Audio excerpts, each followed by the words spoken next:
Hello and welcome to the Game Theory Podcast. I'm your host, Sam Vecini. We are presented by The Athletic. Today on the show, Matthew Pennie is in the building. I am not feeling super well, so this is going to be a Matt Pennie special today.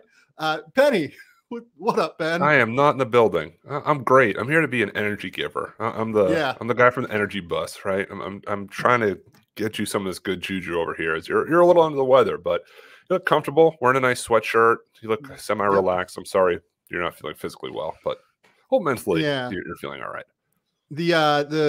I got my third vaccine shot yesterday, so the booster, and every time I've gotten a vaccine shot, it has knocked me on my ass.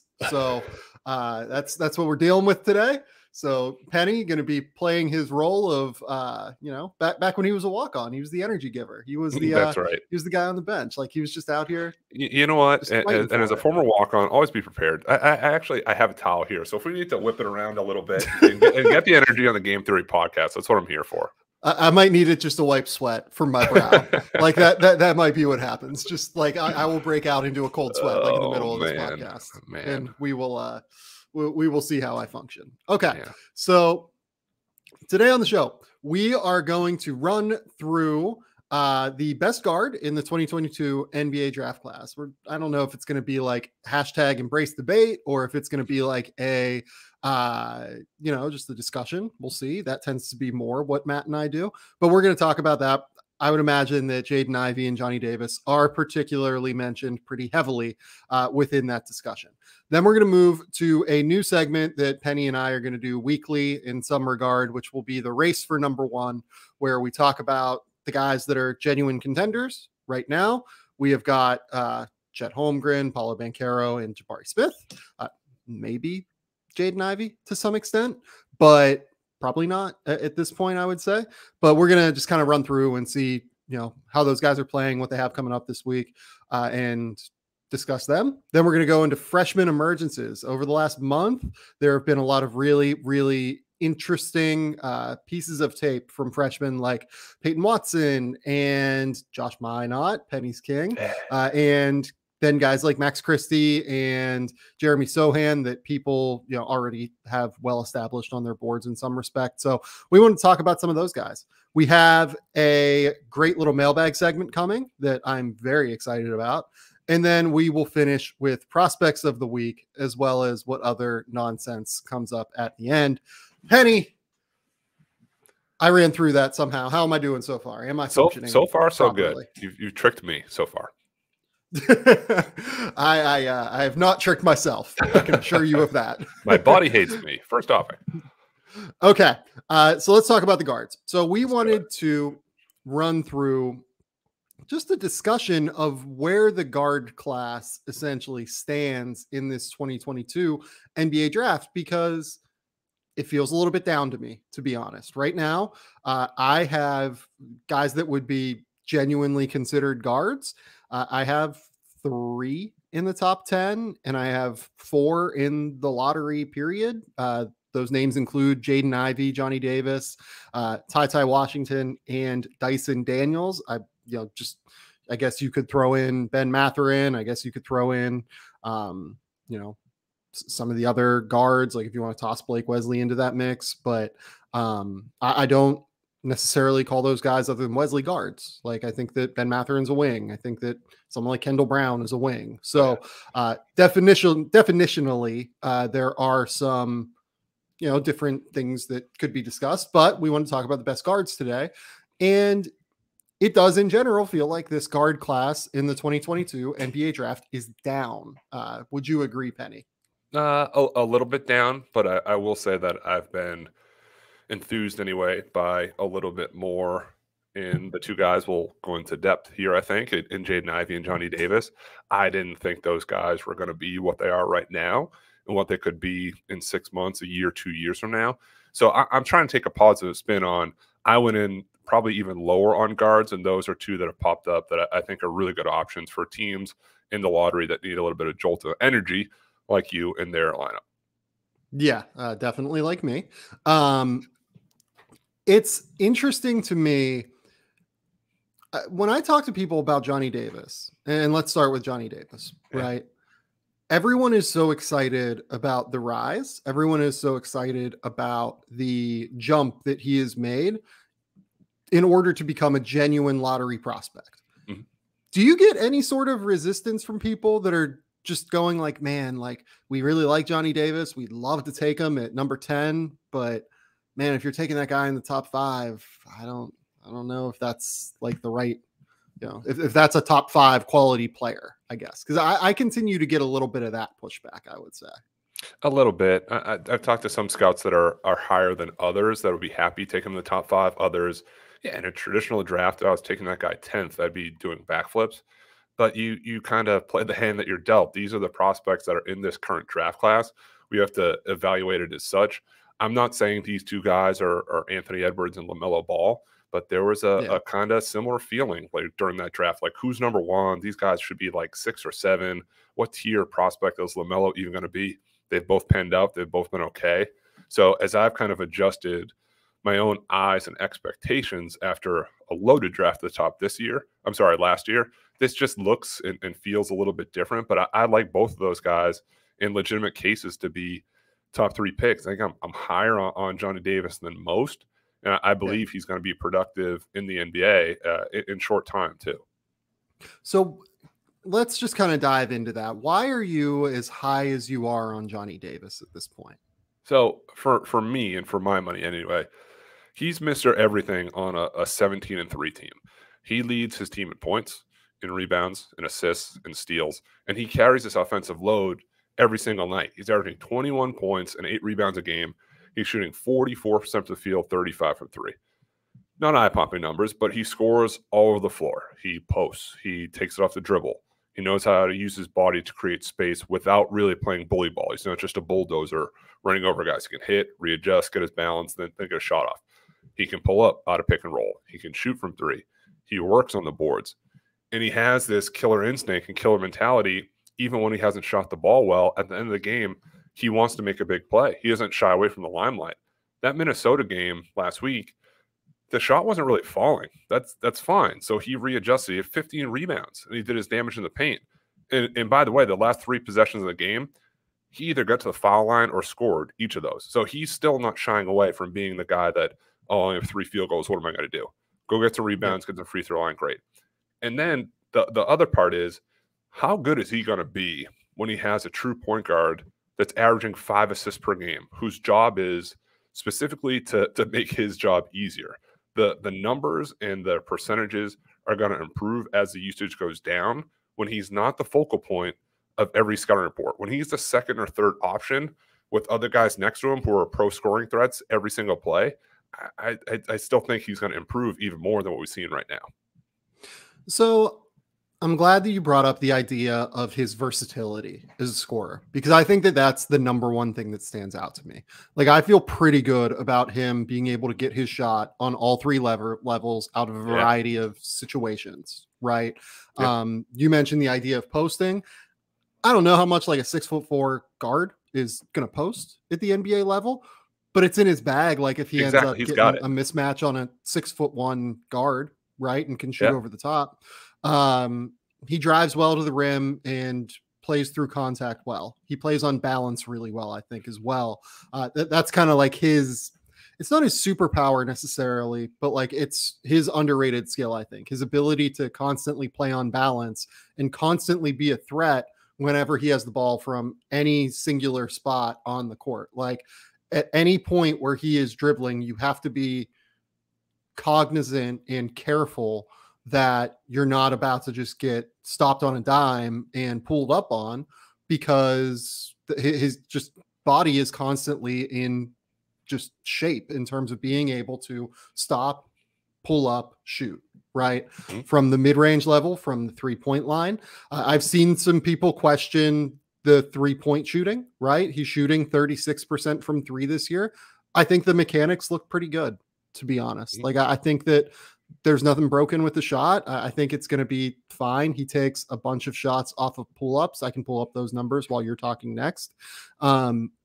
He's a very effective player. Like, there isn't really a hole for me in his scoring game on the offensive end. Now, like, Do I think he could be a better distributor and passer? Yeah, probably. Yeah. It's not his role. Like, it's not what Wisconsin asks him to do all that often.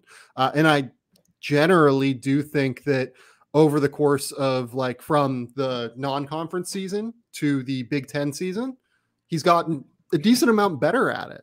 Like, he's had games with 5 assists, 4 assists, like the Iowa game, if I remember correctly, looking through the box score here where he had like 26, 9, and 5. Yep. Like, I thought that was a really impressive passing game from him, even though he was counted upon to be a scoring threat. So I really like the complete nature of Johnny Davis's offensive game.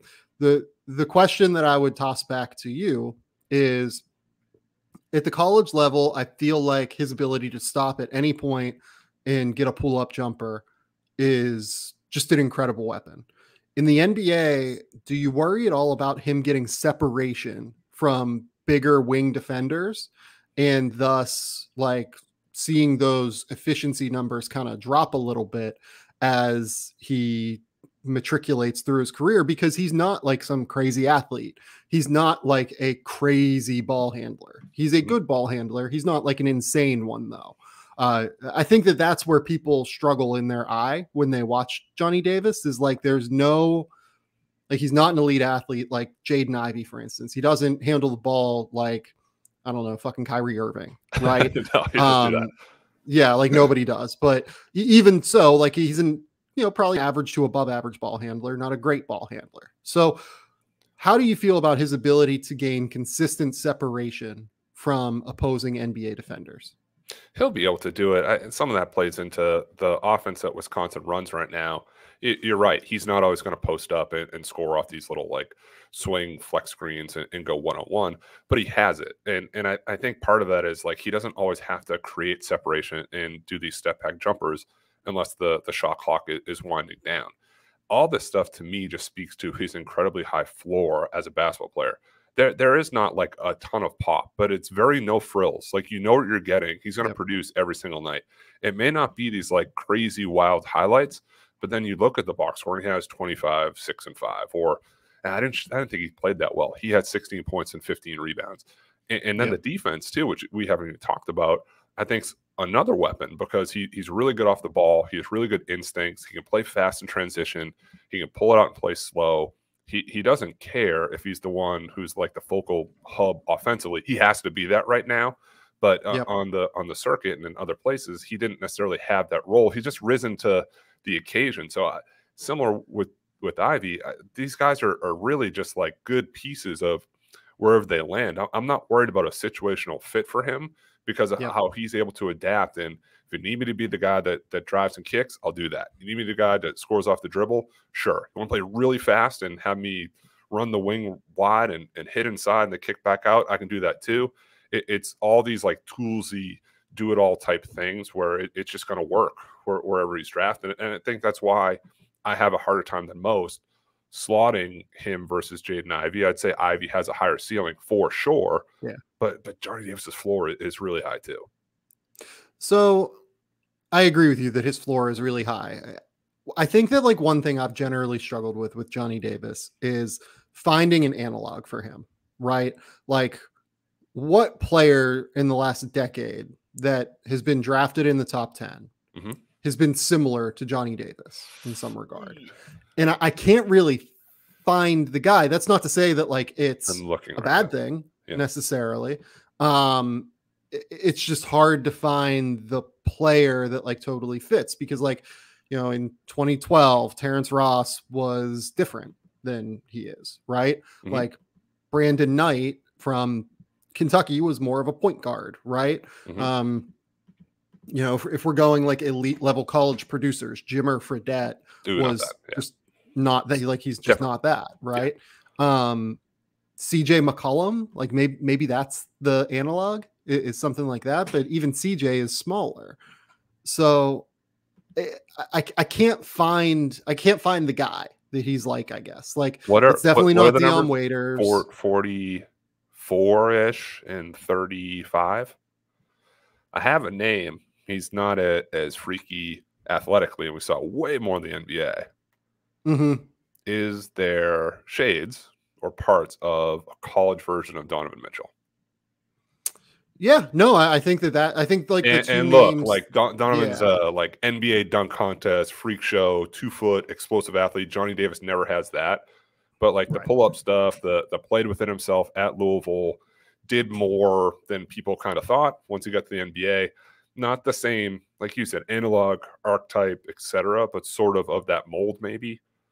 Yeah, as a college producer, don't go crazy. I'm saying like from college, comparatively speaking.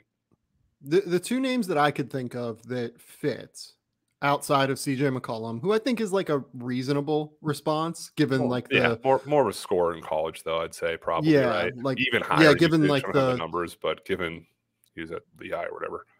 Yeah, like given like the multi-layered nature of his scoring game, right? The two names I was able to come up with were Bradley Beal was one of them. Just in terms of being able to shoot at a high level, but like wasn't just a 3-point shooter in college. And you go back and like you watch that. And I don't have the stats right here. You might have it pulled up. He was like a shooter that couldn't shoot in college. He shot like 35% from 3 or something like that. Yeah. Like had a reputation as a shooter out of high school, went to Florida, did everything else well. The jumper wasn't there and didn't really like turn on until he made it to the NBA. Yeah, like, but again, like it's not like he's D'Angelo Russell who was throwing these like crazy ass passes. Yeah, pick and roll, live dribble, crazy whips. Yeah.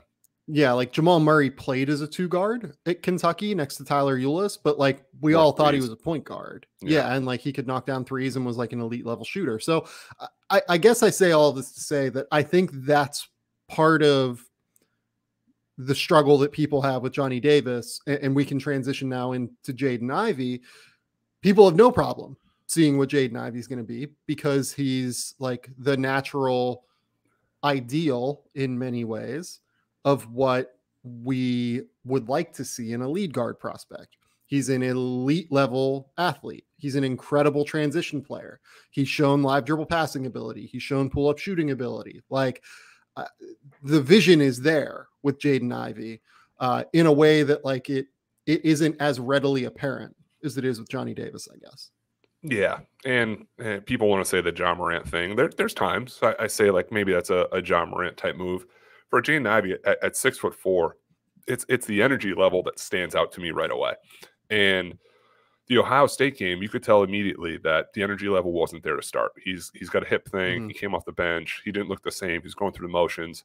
Still had 21 points. Hit the game winner. Like the play broke down. He came off a screen and hit a one-footed kind of fadeaway to get the win. It has to be extremely difficult and frustrating as a defender to try to keep him in front. When he has that quick first step, then kind of has that herky-jerky stop and start to his game, and then he kills you in transition as a ball handler or running the lane wide, again, similar to Davis as a threat.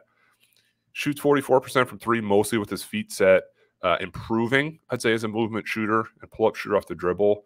I'd argue that he hasn't truly gotten the reps as a pull-up shooter this year either. I think it was under 40 before this last game. He's only had 50 pick-and-roll possessions this year comparatively to Johnny Davis, who's at 88. So when he's playing a more offense, and I talked about this with Jordan Sperber on his pod, when he's playing more of an offense that's like suited toward him, and it's not run through 7'4" Zach Edey or 6'10" 5-man Travion Williams, who are both very good and produced awesome, but you're running through them. You're running through the middle. What's it going to look like when he has open court attacking wing angles as opposed to guys who are just standing on the block? Like, I don't even think we've seen the fully actualized Jaden Ivey and what he can be when all that stuff clicks, even just the geometry of the court clicking to his advantage. No, I think that's 100% right. I pulled up the pull-up numbers for Jaden Ivey this year. It's a lot of pull-up 3 attempts, but he's shooting 29.3% on those attempts. Yep. Which is not good enough at the end of the day. You look at the catch and shoot numbers, they're outstanding. He's shooting 43.3% on catch and shoots, and almost all of those are threes. So you look up, he has like a 65 effective field goal percentage on catch and shoot 3 opportunities, and you can see him scaling pretty easily to playing next to another great ball handler. Yeah. Be that like a big wing, like a Paul George or something like that, be it, Joel Embiid, who's like initiating from the high post, or Nikola Jokic, who's initiating from all over the court. Like, I think that it's easier to imagine what that skill set looks like. You look at the rim numbers for him, they are pretty poor in the half court because there's just never any driving lane, and there's never any space where he's not getting Trevion Williams or Zach Edey's center defender rotating over on him as he goes up to try to finish. Like, he's only made 50.9%, according to Synergy, of his attempts at the rim in the half court this season. That's not an incredible number, and I would expect that to rise over the course of his NBA career, just as he gets into a different circumstance. The thing that I like, though, about Jaden Ivey is that 27% of his possessions come in transition, and it's not like Christian Brown, who is kind of like my whipping boy for this year, and I feel a little bit bad about it. But a lot of Christian Brown's points come in transition when he's not really the one driving that transition play. He's just filling the lanes and finishing. Yep. You watch Purdue, Jaden Ivey is driving those transition opportunities. Yeah, whatever cliche you want to use, driving the bus, pushing the pace, pushing the tempo. It's always him taking off. Right. And he's legitimately creating transition opportunities that are higher efficiency for his team out of nothing, basically. So I think that that's like an exceptionally translatable skill to the NBA, where he's going to be able to grab and go on the glass. He's going to be able to catch an outlet pass, and he's going to zoom, and he's going to create easy opportunities for his teammates. There's some half court stuff that I worry about, though. Like, you mentioned the idea that he doesn't take a ton of pick and roll opportunities. Yeah. He doesn't. Not presented with them even, really. Right. Like, it's just not something he's asked to do all that often within their offense. I think that that's probably going to result in some growing pains early, as he just kind of works his way through the reads and has to figure out how to, go through his, progressions in ball screens. Like, reading that help defender, I think, is going to be a skill that he learns over 3 years in the NBA. Not necessarily one. He's going to throw some spectacular passes in the meantime for those first couple years, and people are going to be like, oh yeah, like, this guy is who we thought he was. It's just flashes right now, as opposed to, full scale every moment we're seeing it. And he's a star. But I think that once he gets acclimated to the NBA and gets a bit more reps under his belt in the role that he will play in the NBA, he'll be fine. Like, the Purdue offense is just so drastically different than what he will be asked to do that in some respect, it's a bit difficult to really, conceptualize outside of the transition stuff, what he'll look like in the half court. And even some of the fouls he's getting now with the offensive foul stuff, and he's getting better jump stops. You're not going to have Brad Davidson sliding up and getting charges as you drive. He might get blocked at the rim, sure, but he's not going to get as many of those guys stepping up, rotating outside the lane to take a charge. So I think they'll kind of improve his finishing numbers too.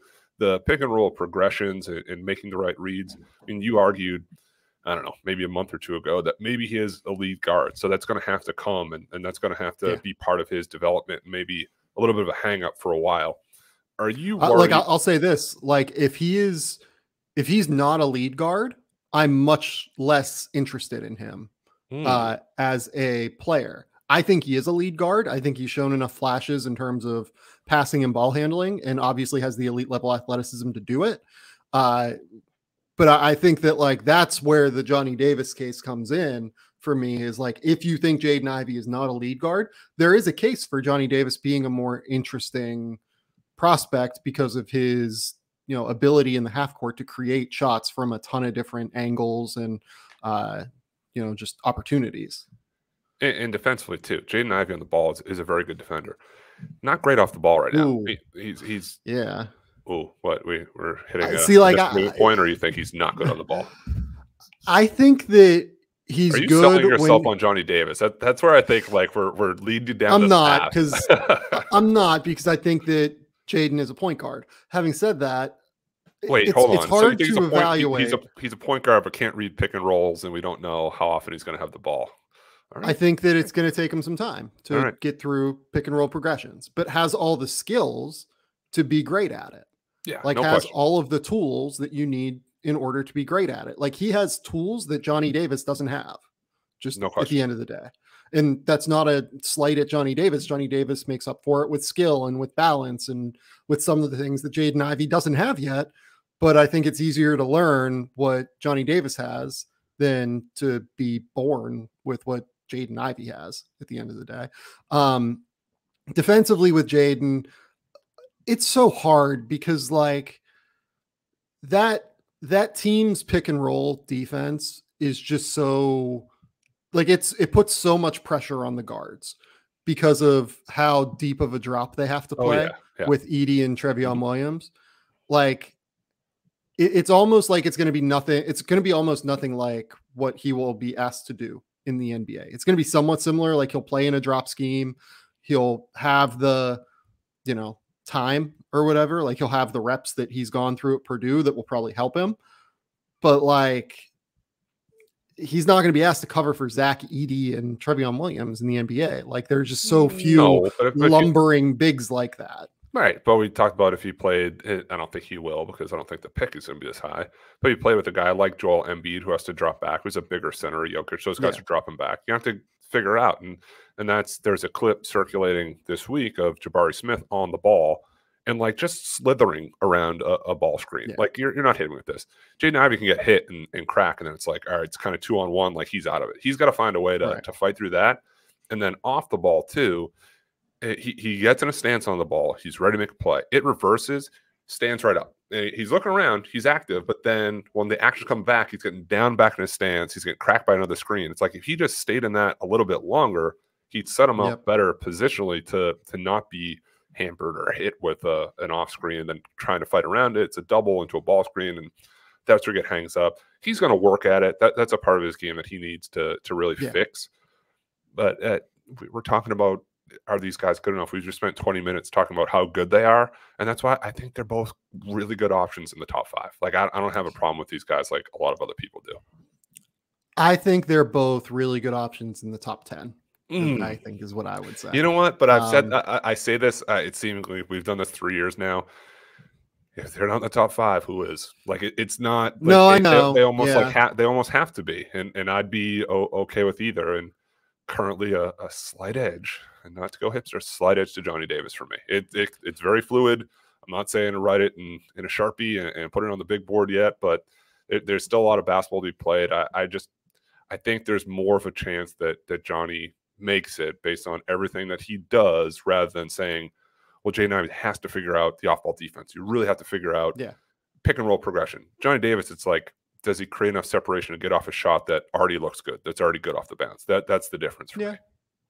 Yeah, I would go Jaden because I think that the ceiling is just much higher. Like the skills, and I kind of said this earlier, but the skills that Jaden has are skills that Johnny Davis, or like are talents and tools and gifts that Johnny Davis just won't have, right?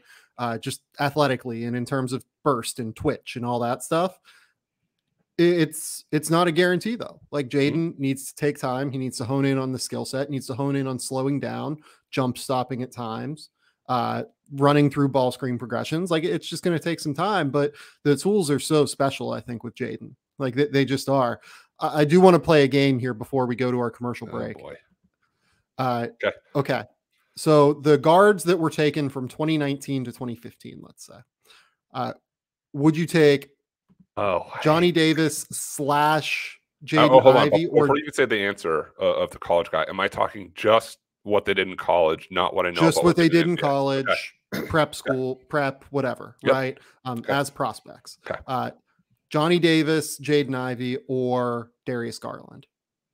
I would take Jaden Ivey and Johnny Davis. Darius Garland was hurt. It was kind of like, is he or isn't he? So I take those guys. Yeah, and Darius Garland's been good in the NBA. If I cheated and said I know he's a borderline all-star type guy every year, then the answer is Garland. But at the time, I'd take Davis and Ivey. Yeah, for what it's worth, I think I would too on that one. Trae Young went 5th overall in 2018. I would imagine you would have taken Trae Young. Yeah. The answer is yes, but I'd do my homework and due diligence because I thought he was too small to play the game that he has. Again, another all-star averaging crazy numbers, but I'm not trying to be revisionist here. I would have taken both of those guys over Colin Sexton. I'll say that, but today, I would not have taken then and now. Yes. De'Aaron Fox or Jaden Ivey / Johnny Davis? Swipe. I'd probably at the time say De'Aaron Fox.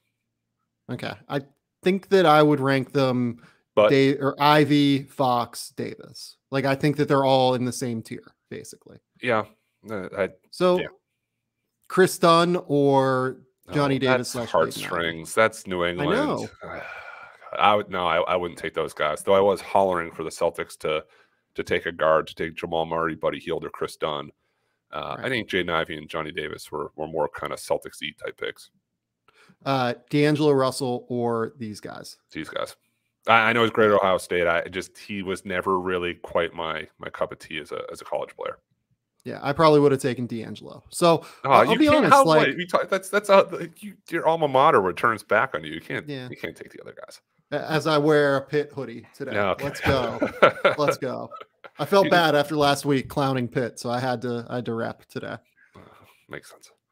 You know what though? Like, after kind of running through this exercise and kind of breaking it down a little bit, I feel a little bit more comfortable taking Jaden Ivey and Johnny Davis in the top 5.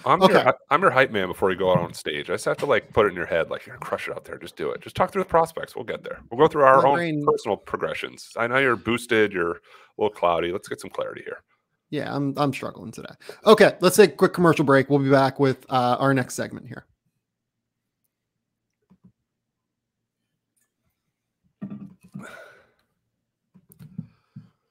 Okay, we're back. The race for number 1. This is a new segment we're going to be running out every week. Where do you want to start with this? Do you want to go with Jabari Smith? Because they play Alabama tonight. Start Jabari Smith. I think that's an interesting place to go. So Alabama at Auburn tonight. It's a fascinating matchup for a number of reasons, because Alabama will allow Auburn to push the tempo in a pretty substantial way. I would imagine this will be one of the most fun prospect games that we will watch the entire season. I have some worries about who in the hell from Alabama is going to guard Jabari Smith. That's probably Jawan Gary, maybe. Maybe that's what they do. Yeah, I think Darius Miles is out, right? He might be just a little bit more of a stretch defender. I think he's out for tonight. I mean, do they just run out Keon Ellis and then could do that? Could do that. JD Davison and the 2 other guards, Quinterly and Shackelford. That might be. I don't say the answer, but that's their answer to guarding him. Keon, that'd be a really interesting matchup, because I think it would showcase a number of things that NBA teams would like to see, such as how does Jabari Smith take advantage of having a smaller NBA level defender on him? Can he just shoot over the top? What does that look like? Because Keon Ellis will fight and battle and scratch and claw against him. He will. It's an interesting matchup. And for Jabari Smith, it seems as if there's a growing consensus that he's the number 1 pick.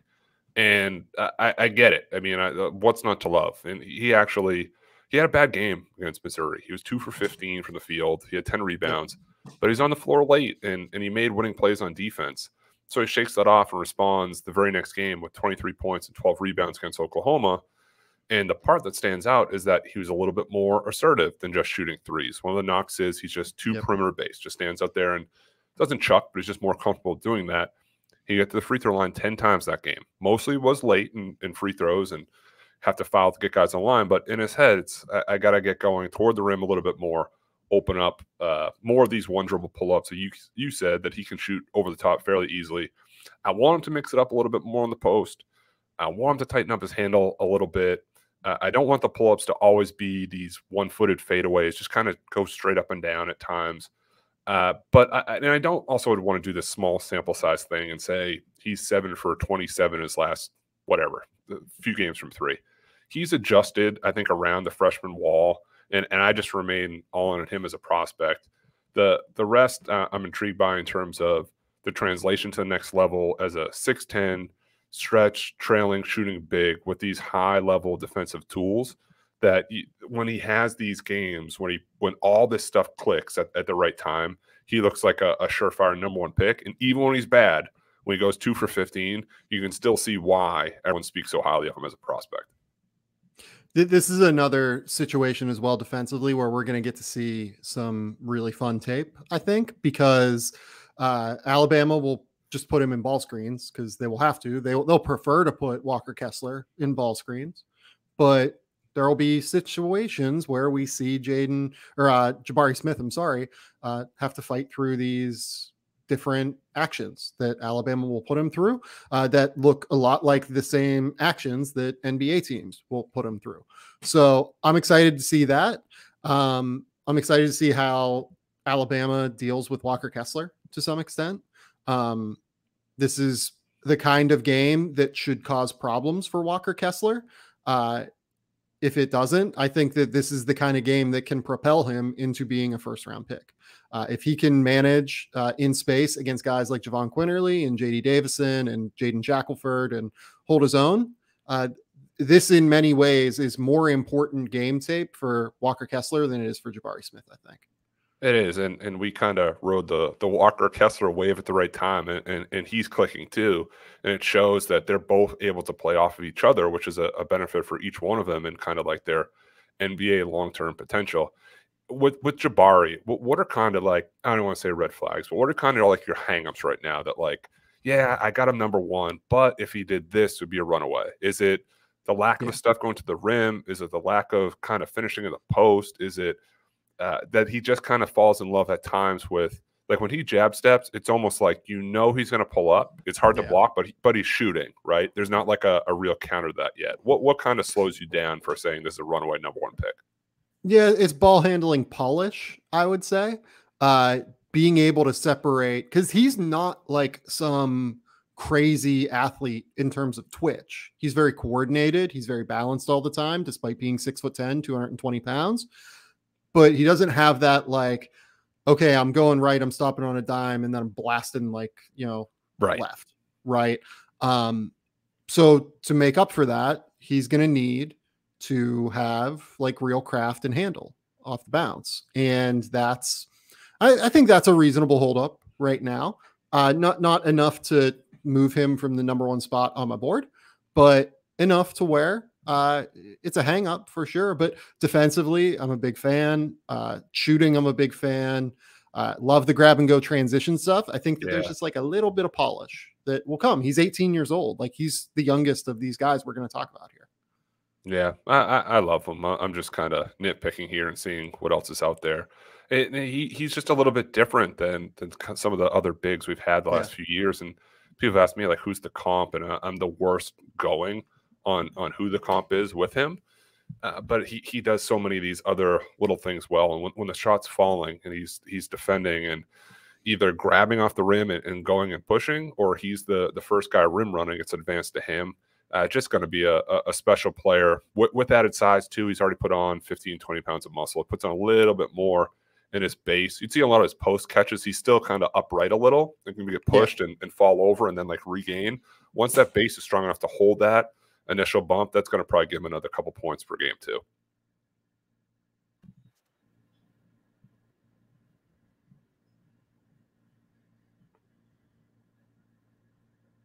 Okay. And Pennie is back. Never left. Nonetheless, let's move on to Paula Vancaro because I think that's the place to start. Sure. Paula Vancaro against Notre Dame in a fun prospect matchup against Blake Wesley, theoretically, that did not pan out that way in actuality because this game was like watching just a clogged toilet continue to spin and spin and spin and spin. Notre Dame scored 43 points in 66 possessions, according to KenPom. Blake Wesley shot 3 of 15 from the field. Yeah. And the good news is that Paula Vancaro had 21 points and 9 rebounds. The bad news is that he shot 10 of 22 from the field and had 5 turnovers. A lot of good, a lot of bad from Banchero. I think that we saw some of the shot creation ability, some of the very, very impressive mismatch stuff that he has the ability to do, whereas Jabari Smith, we worry about the handle a little bit. Paolo, we don't really worry about the handle for someone who's 6'10". It's really polished and creative.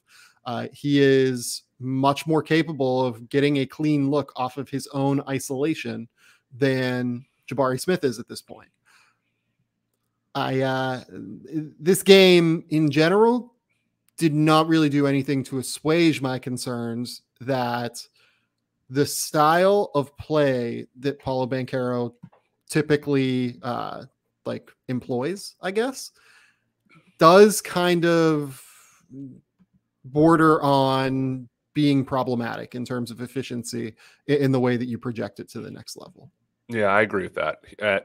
At his size and strength, too, at 6'10", 250 pounds, he moves offensively at times like a wing when he self-grades. And he has exceptional blend of balance and timing when setting up his man, spinning back or faking, and then pulling up from 12 feet. Here's the problem, areas. First, in that Louisville game, which was last week, I think Saturday, he was 5 for 15. And he really struggled with the length of Malik Williams when he was guarding him. Now, when Matt Cross was switched on to him, who's a little bit smaller, we saw the Paolo that's being considered as the first pick in the draft. Just feasted off him. And that's where he really got going. Versus Notre Dame, he started slow. And then he turned it on the second half to finish with 21-9, as you alluded to.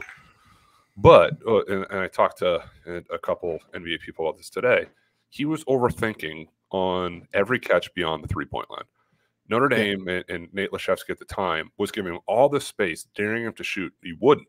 And he took one of them, and he went 1 for 5. But by like the third time, he passed it up and ended up hitting a wing as a turnover. The camera panned to the Duke bench to Coach K, and even he's like, "Pop, shoot the ball. Like, shoot it. Like, what are you waiting for?" And then the post-game interview, Paul admitted, like, I was overthinking it. I got to cut loose a little bit more. The locker room saying shoot it. I got to get out of my head. I have no hesitation saying that he's going to be a solid NBA player.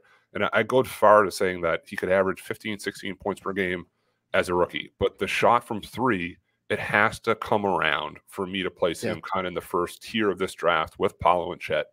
And really to be a long-term, high-level difference maker once he gets to the league. I'm not saying he can't be productive. I'm not saying he can't score. But if the scout is like, give this guy a ton of room because once he puts it on the floor, he can really slice and dice you.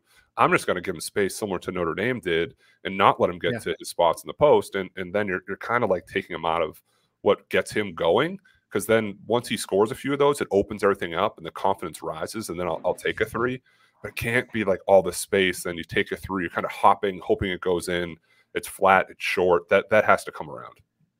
And I think it will, for what it's worth, which is why I do have him like in that tier, in that same tier with Chet and with Jabari.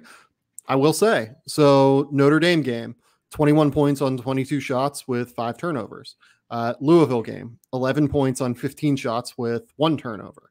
Clemson, 19 points on 15 shots with 4 turnovers. Syracuse, 15 points on 11 shots plus 4 free throw attempts, so 2 free throw shooting possessions, 2 turnovers. Florida State, that was his best game that I think he's played all year. They lost that game, which is fine, but I loved what he did against Florida State. He had 20 points on 11 shots. He got to the foul line a ton. He had 12 rebounds. He had 7 assists. He had 4 turnovers. He was outstanding in that game, I thought. But then you go NC State, another game where he was really good. 21 points on 11 shots, 4 free throw shooting possessions, 4 turnovers again.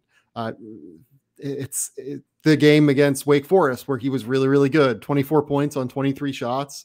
You kind of continue to get this picture of a guy that, because he lives in the mid-range and lives in the mid-post, it's hard for him to be as efficient as some of these other guys. And it's because he's taking more higher degree of difficulty shots, but he also doesn't make the easy ones right now either, which is the problem. And he doesn't like to take the easy ones, which is kind of what Matt's saying. So I think that's the thing I'm looking for most with Paolo right now. I would like to see him almost get better at the easy stuff. Like the hard stuff, he's really fucking good at. Yeah. Like it just getting better at the easy stuff. And you might think that that's like easy, right? Like that's the simple way to fix things. But like for some guys, it's not. No. That Clemson game, they went to him late, and he scored under the basket and gave him the go-ahead. They ended up winning that contest. And when the star is on him and, hey, we need to get a bucket, it's usually there. It's usually 15 feet and in. It's usually, hey, now get in the post and use that size and extend and go over.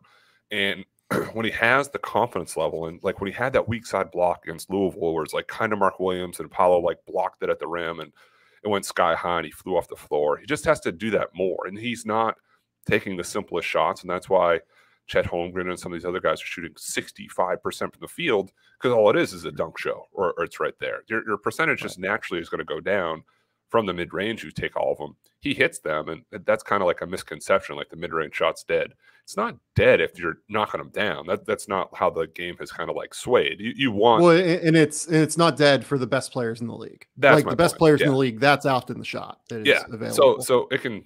Seth Parnell wrote a book about it.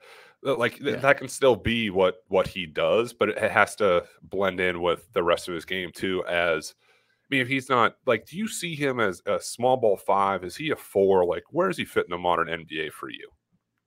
Both, kind of. Like, I think that he'll do it based on which matchup is presented to him by his opposing team.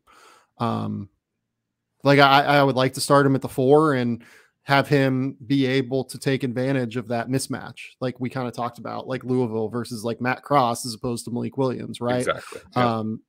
But to get the most out of him, you have to pair him in a very specific situation, like next to a Miles Turner, next to a Kristaps, like guys who can really protect the rim and shoot from 3 so that he can have that space in the mid-range to be able to attack.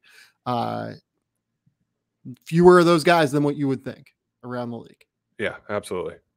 Okay, now let's go to Chet Holmgren, which, like, honestly, I don't know how much time I want to spend on Chet because half the tape right now is just not very applicable to like NBA evaluation, unfortunately. Yeah, there's good stuff. There's a few good stuff. Against Portland, he had 12 points, 11 rebounds, and 2 assists. He did not take a 2-point shot the entire game. Don't have to. Making threes. Don't have to. Yeah. Yeah, he went 4 of 6 from 3. That's the thing that I think stands out most for me. I had some concerns early on this season that he was not shooting well. And frankly, I still want to see how he shoots in the NCAA tournament when things are sped up for him, right? Yeah. Because you look at his shooting against tier A and B teams, so the good teams that Gonzaga has played this season, 35% from 3 as opposed to the 45 that he's shooting right now. So I do want to see more of what he looks like in terms of when guys are rushing at him at high levels of athleticism. But I mean, fuck, the guy's shooting 46% from 3 right now. Yeah, it's good. It's funny how a few made threes can turn the sample size on its head. And most of the country that hasn't followed Chet throughout his kind of grassroots high school career is seeing what I like to refer as the real Chet. He hits threes. He can pull up on the break. He counters and rips throughs and can get all the way to the rim. Last 3 games, he's 9 for 13 from 3. He's averaging double-digit rebounds and 2.5 blocks. This is also the San Francisco game was insane. Like he was he absolutely obliterated San Francisco. And at the same time, this is also sort of the buyer beware, evaluator beware stage, because since the new year, Gonzaga has beaten their last 6 opponents by an average of 29 points. And that's the good and the bad of the WCC. Even that San Francisco game, which you mentioned, San Francisco's good. They're 17-5 now. They beat them by 16. So I like that Chet's kind of bringing the whole thing back, showing everything that he has in his offensive tool set or bag or whatever you say. And this is by no means a shot at him. It's more of a commentary that we have to think about this lens and the level of competition we're viewing him from and with and against day in and day out. And we're really, from now until the tournament in March, there's not a lot of like blip ups here where this looks like what an NBA roster and what NBA personnel would be regarding him. There can be a few good individual matchups, but this is the buzzsaw part of the schedule where Gonzaga gets rolling, everyone gets really excited, and then when the competition kind of levels back out, where is he going to like push out of this thing? Yeah, like BYU is a really good offensive basketball team. BYU doesn't have anyone over 6'8", right? San Francisco is a really, really good basketball team. They have Jan Masalski and Patrick Tape, but neither of those guys are NBA players, right? They can't really bother Chet that much. St. Mary's is another team like this. Like they have actual like big dudes with some size, like Matthias Tass. He's their only guy that's over 6'7". Yeah. So like, you know, are you going to have Matthias Tass guard Drew Timme, who's going to try and like dominate you on the block, or are you going to have him guard Chet Holmgren, who's going to be out on the perimeter? you're probably going to have him guard Timmy, and that's going to lead to some crazy mismatch with Chet, right? Like these teams in WCC, while they're really good this year, like there are 5 teams in the top 75 this year. It's the first time that I can remember anything like that in the WCC, but they're just not as deep in terms of the size and the front court. So the race for number 1 is interesting for a number of reasons. And I think that it's worth continuing to track and continuing to talk about these guys, even though, they've been talked about to death, but sometimes, this is how you kind of go about learning more. You just continue to have the conversation, right? So what's your tracker? We'll end the race for number 1 here. 1, 2, 3. What's our mood here? I would say Jabari. Right? Yeah, Jabari, Chet, and Paolo. 1, 2, 3. What about you? Of those 3, that's where I am. Yes. Yeah. Okay. Next up, you wanted to talk about freshmen. I do. That gives us an opportunity to dive into Pennie's primo prospect of the week. I'm so spoiled. I get 2 prospects of the week here, and this is specific to the Pennie primo prospect of the week. We've gone through this exercise here now a few times, and for freshmen, there's guys that are turning on and figure it out. Mine is going to be Peyton Watson from UCLA. So here's the deal with Peyton Watson. I get it. He didn't score a field goal in a month and a half. He hasn't lived up to the initial lofty expectations.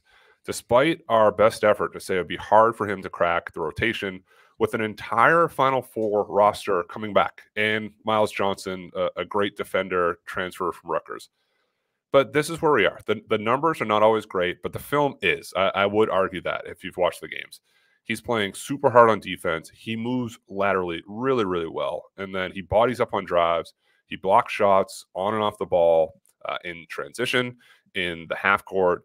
Then offensively, he's setting screens and relocating, quickly getting to his move on the catch. He set a high ball screen for a pick and pop last week. He's hitting, knocking down open threes. He's shooting with more confidence with his feet set. There was a possession versus Arizona where he guards the ball handler and turns him full court like 5 times. The ball reverses. He denies, gets a deflection, takes a full court, steal, dunk. Just sort of ridiculous. It's like this is what you look for a 6'8" two-way wing. If he keeps putting this run together, now he's scoring a little bit more too and playing more minutes. He's sort of cracked the rotation, which is a nice boost for UCLA too.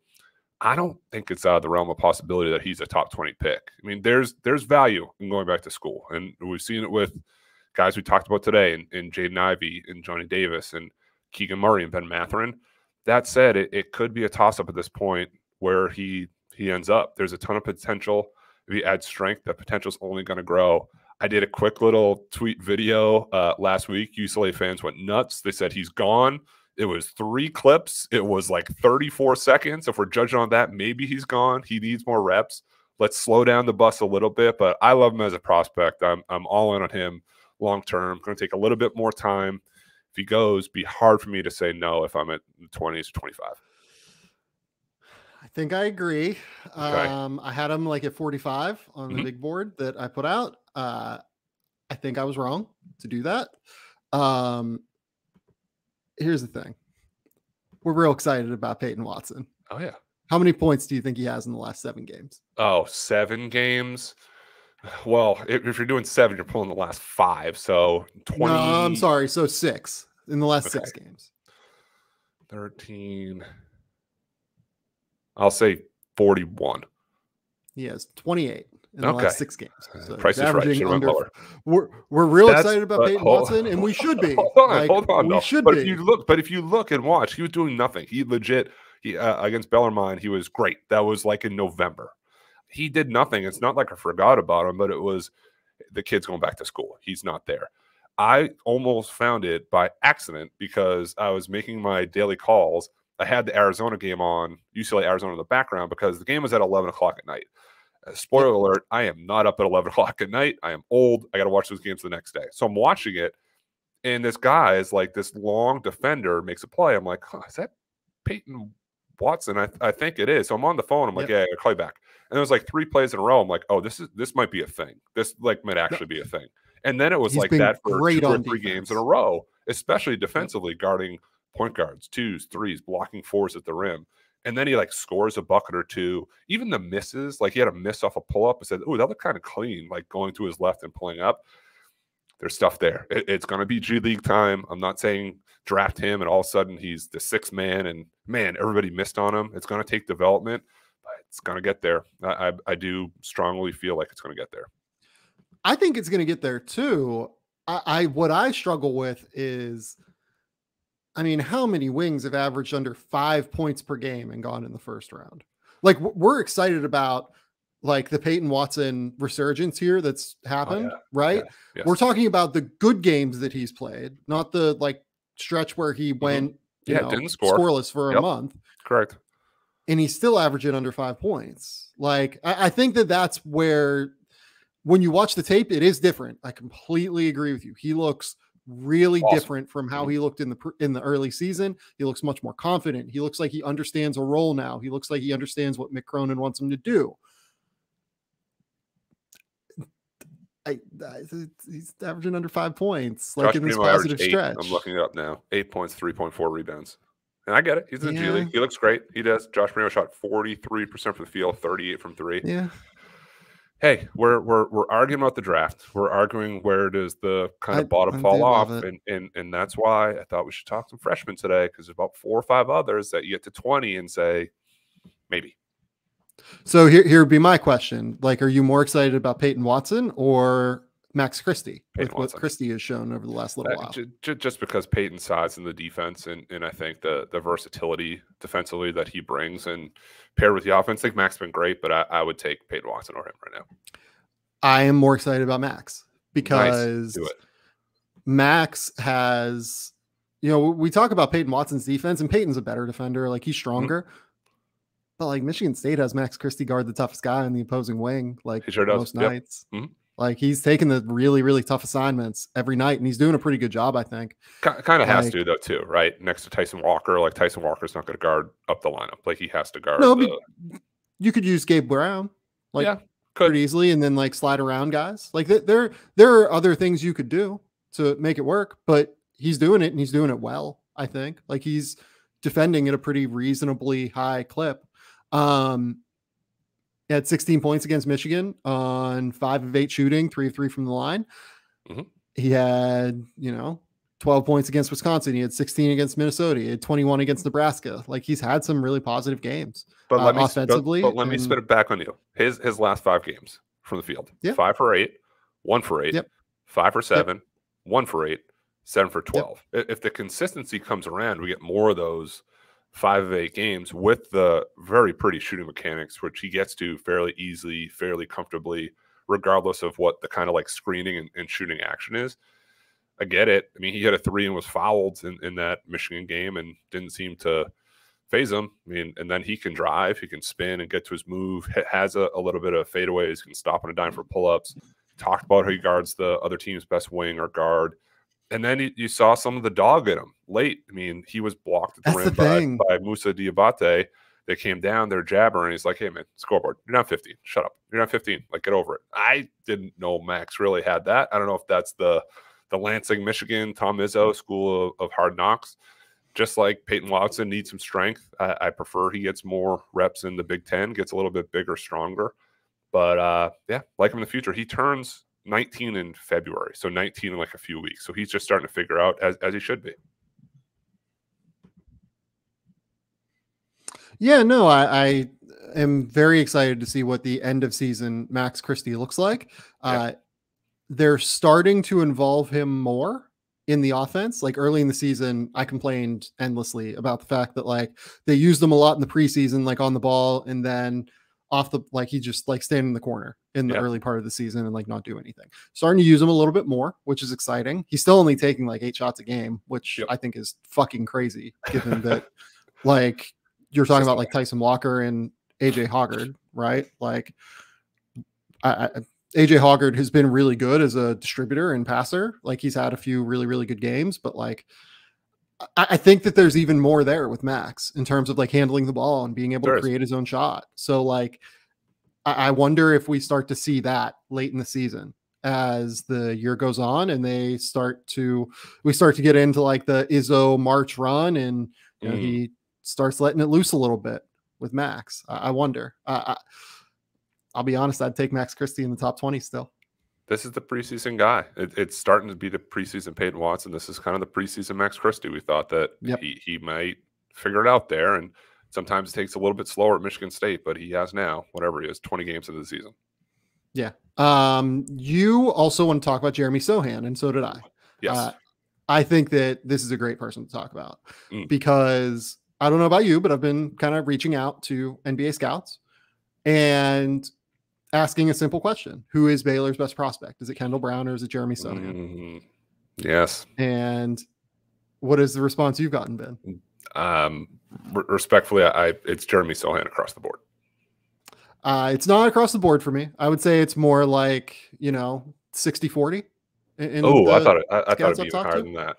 Well, no, but a lot of I think that like it's also sort of when did you have the conversation? Because I reached out after the Saturday game where Sochan went nuts. His last 2 games were the first time he played over 30 minutes a clip. Alabama 32 minutes, 17 points on 6 of 9 shooting, 8 rebounds, 2 steals. West Virginia last night, 31 minutes, 13 points on 5 of 8 shooting, 9 rebounds, 3 assists, 2 steals. You see it with the big, strong frame, has some touch in the lane, can isolation score from the perimeter, takes his man off the dribble, fights for second chance points on the glass, moves well against the zone. He's finding those little gaps and flashing and catch, look opposite. He can score, knock down a 3 with his feet set, quick feet on the perimeter, defensively guard 3 through 5. That's the type of like front court guy in the NBA where all those things fit, and regardless of the style you're playing, where he can switch on screens, he can get his own shot, he can knock him down, he's open. That's the separation between him and Kendall Brown for me right now, is that there's times you're almost like begging Kendall Brown to shoot, where Sochan is a 3. Like there was a possession against West Virginia, he was wide open. He didn't shoot. He's kind of getting yelled at to shoot, didn't, reversed it. It came back and they like airballed it. Like that's mental. That's in Kendall Brown's head.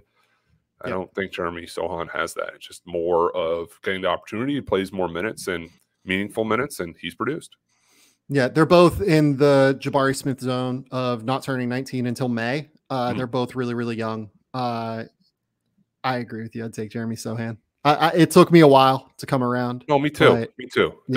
And that's like I say that often about sort of the draft Twitter dialogue discourses. People were so high on him before, and it just hadn't like happened. You saw like these flashes early in the season, the first few games where he's playing 12 minutes. He had a good player or two, but I'm never like, hey, let's overreact on a player or two.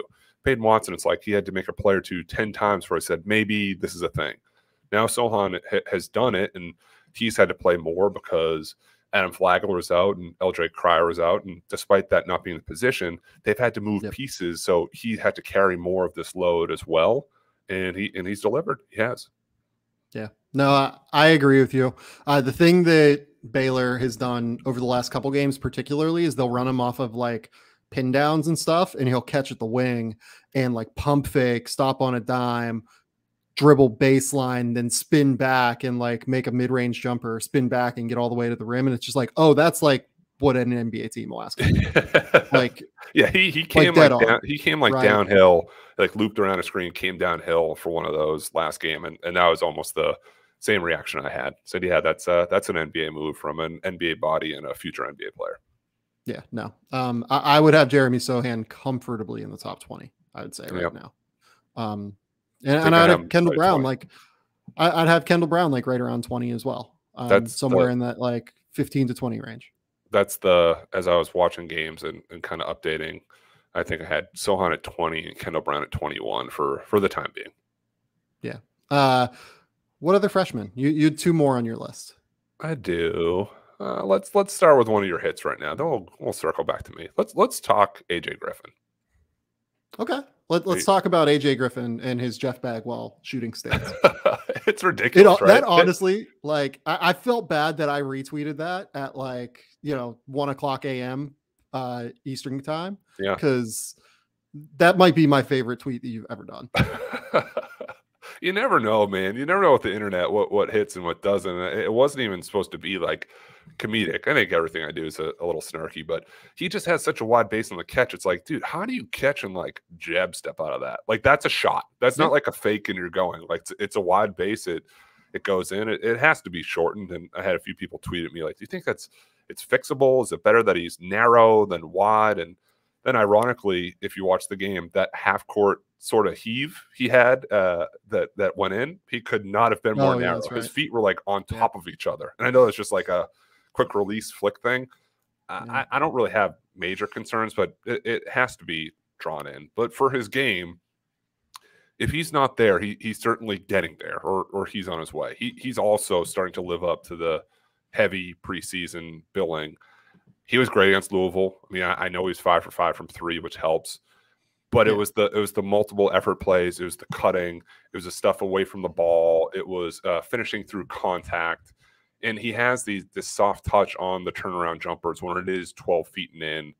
Can handle a ball, initiate a little bit of offense. It's similar. It's consistency. You look at his last 6 games. It's 6 for 11, 8 for 13, 1 for 7, 5 for 10. It's not always going to be these 8 for 13s with 5 for 5 from 3. If he can find a way to sort of, similar to all these other guys, split the difference, he's probably going to be in this top 7, top 8 discussion. He may be there regardless. Like even without that, people had him that high. Yeah, I think he's probably there, to be honest. Like it's just kind of hard to come up with other names. Right. Like at the end of the day, you're going to have a meltdown about this, but would he go ahead of Johnny Davis? Not for me, not for my money. He could. Yeah. Not. I don't. No, like that's the thing. Like I don't think I would take him over Johnny Davis necessarily, but like I'm just saying, like it could be a thing. Like he's averaging 12 points and 5 rebounds over the last 13 games that he's played, shooting 54, 53, 70 from the field. His like average game now is 12 points, 5, 6 rebounds. And in that Duke situation where he has Wendell Moore taking up a bunch of possessions and obviously Paolo's taking up a bunch, and you're going to hit Mark Williams 5 times on the roll, and you're going to hit Trevor Keels when he's been healthy. He's going to get some possessions, obviously, and they're just kind of loaded. Like, I'll be honest, this Duke team is still my favorite to win the title. If it's this AJ Griffin, it should be. And I would argue for him, there's sometimes prospects go places and it's like it's a little bit crowded. Like I don't know what your role is going to be. I don't know how much you're going to play. For him, coming off multiple injuries and missing significant amount of time in high school, significant amount of time in the summer, just rehabbing, they didn't have to throw him completely into the fire from the first game. We're talking now where he's just started to put strings of games together, and that's okay. Duke is still rolling. They're still great. We're criticizing Paula Banchero from 3 and Mark Williams getting too many rolls. Those guys are both first-round picks. It's not even too many. It's just like it's just limited first-round picks. But it's you're not living and dying by AJ Griffin going 1 for 7. That's fine. Like he can have those games with the team that's built with him, not around him, but with him. Those other pieces have kind of brought him along, and now if he's starting to sprint and everybody's running with him, that's a good team to bet some money on to make a run in March. Yeah, like they still haven't lost a game by more than 5 points. I know they lost to Miami and they lost to Florida State, 2 teams that are not highly rated by a lot of the computer systems right now, even though Miami is, near the top of the ACC. And, what are they? They're like 8-2, 9-2, something like that in the ACC right now. They're old, stale. They got a bunch of old play. Yeah, which is good. Some rosters can be and should be constructed that way. And that's why they've been able to battle and compete and stay at the top of the ACC right now. Yeah. So no, I'm in on AJ Griffin. And then do we want to talk about anyone else, or do we want to let me see my list? I got one more name. It's Josh Minott. Oh, here we are. We're here. We're seeing this guy that I've I'm giving you the floor. Just go. Well, I want you to kind of have the floor because I've said forever why I love Josh Minott. He's starting now. The last 2 games, if you add the numbers, he's averaging a double-double. He can defend. He blocks shots on both ends. He can take off and finish down one end or vice versa. Really quick hands on defense. He's not afraid to roll up his sleeves and get on the glass. At the worst right now he could be is a high-level garbage man. And at the same time, he can go off the dribble and score and exploit mismatches. He can play out of pick and roll on both sides. He finishes with both hands. He's a combo forward that's not playing outside of himself. Like, there's a lot of times where Memphis takes a bad shot and here's like an arm just coming out of nowhere and tipping it in. It's like, oh, there's Josh Minott for another one. I'm hoping the three-point shot develops. It's an important lesson with all these guys not to write them off, freshmen off, especially after 10 games, because you start to figure it out. You get comfortable in your surroundings with your coaching staff, with your schemes offensively and defensively. And there's a point where they just flip the switch and say, this is how I got to play to get on the floor. And then I'll show them everything else. Josh Minott was really rebounding, an energy guy. Got to keep him out there. Then the offense is there. Peyton Watson, I'm going to get there by playing really hard defense, turning the ball handler, and then I can show them what I can do on offense. And that'll kind of open up everything else for those guys, especially for Josh Minott. And Memphis has been an absolute roller coaster, and he's a good part of the ride that has taken off this year. Yep. All of that's right. I mean, look, I don't have a ton to add to that, Matt. Like, he's been really good. He's been really, really good. He had 13 and 12 with 2 assists, 2 blocks, and a steal against East Carolina. He had 18 and 9 with 2 assists and 2 steals against Tulsa. Like, really, really good. The athleticism just translates. Like, it's the effort level plus athleticism is NBA level, especially with the balance, the coordination.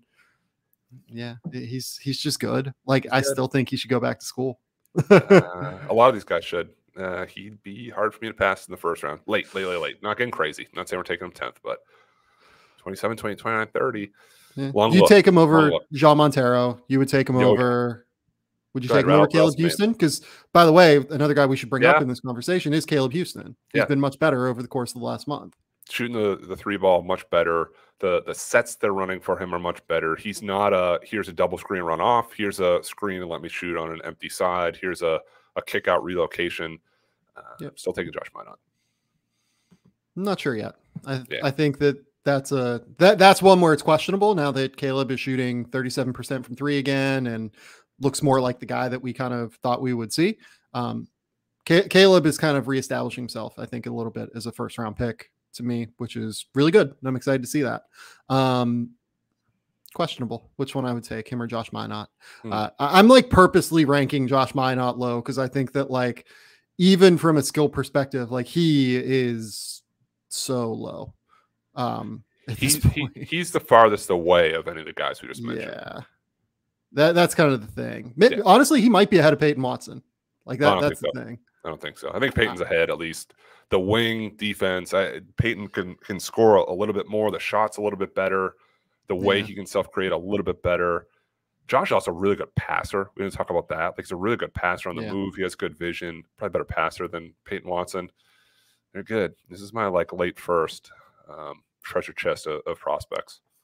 I'm going to be fascinated to see which of these guys are willing to go, like, be essentially like pre-draft candidates and go in the late first, or will they try and go back, develop their game, and go in the top 10 next year? Because I think that there's a big group of these guys. Like, I don't know how many guys are going to be in this draft yet. All these guys that we've just talked about are a ways away outside of maybe Sochan. Like, I think that we're starting to see enough from Sochan to where it's like, you might actually really have to bounce this year. Yeah, don't mess with Sochan. But it's the pre-draft stuff. I'm trying to lift you up, man. God damn it, I knew it would get you. I knew it would get you. I'm trying to. We're off the rails. Took us an hour and 15 minutes. I don't even know what I was going to say. The pre-draft. Here's the funny thing. Here's the pre-draft thing. I got it. I'm back. The synapses are firing. Don't mess with the Sochan. Meanwhile, this dude has, like, blonde hair and, like, obviously, like, has a real. Depends on the week. He said about 4 different hairstyles, but the latest one is blonde. Yes. If you go back to school, the numbers are actually there. You can see them. If you're drafted in the top 10, the guaranteed money is significantly higher than if you're 25 to 30. So that's sort of part of it too. That's literally what I'm hashtagging this episode. Don't mess with the Sochan. Hey, I didn't know how to pronounce his name. Then it explained. I think Fran Fraschilla explained it during their last game. That's how it's said, and said, "Oh, that's perfect. That's good." God damn it, Pennie. Okay, let's go to mailbag. Yes. From Edgar Santeria at Willie Law. Buy, sell, hold. Ooh. Mike Miles, Andre Curbelo, and Colin Gillespie. Ooh. What necessitates a buy, I guess? Do I have to do like one for each of the guys, or can I sell all of them? Can I hold? What's our I think you can metrics do whatever you want to do here. I was going to pick one for each, but like if I picked one from each, I think I would buy Miles. I'd sell Curbelo. I'd hold Gillespie, but I'm not really high on either of those two. Thought Miles would make a little bit more of a jump this year. I know he's playing well, but I thought he'd diversify a little bit more of the scoring, facilitating. Yeah, I think that's my answer. Damian Baugh is actually pretty intriguing from that team too. Yeah, I'm with you. I would buy Mike Miles, sell Curbelo, and hold on Gillespie. I think the king of the hype train of the Colin Gillespie has a good chance to play in the NBA.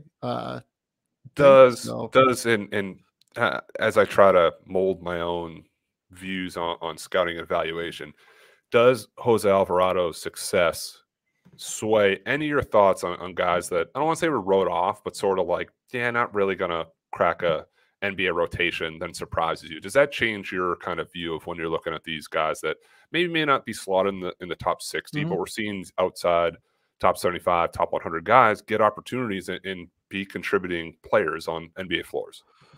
The guys that are elite defensively and can pass and have a good NBA skill level, even if they're small. Yep. And they're super tough and they're willing to fucking scratch and claw and fight like Jose Alvarado is. Those guys, I think, have a better shot, I would say. Curbelo right now can't really do anything on an NBA court. I'm sorry. Yeah. He's electric with the ball. With the ball in his hands, he's better than the other two. It's just he can't finish the product yet. Touches, then what? Right. Part. Mm-hmm. Yeah, right. Okay. Next up. Oh man. This is an interesting one. Okay. How do you think a full season and NCAA tournament would have affected the scouting and evaluation of the 2020 NBA draft class? Did more players get drafted for a role and fit than normal due to the dearth of play on video? Did some players slide or rise more than they should have? That is from Twanathan. Still got nothing on Twitter. Okay. I'm looking at that's actually something that is interesting. Yeah.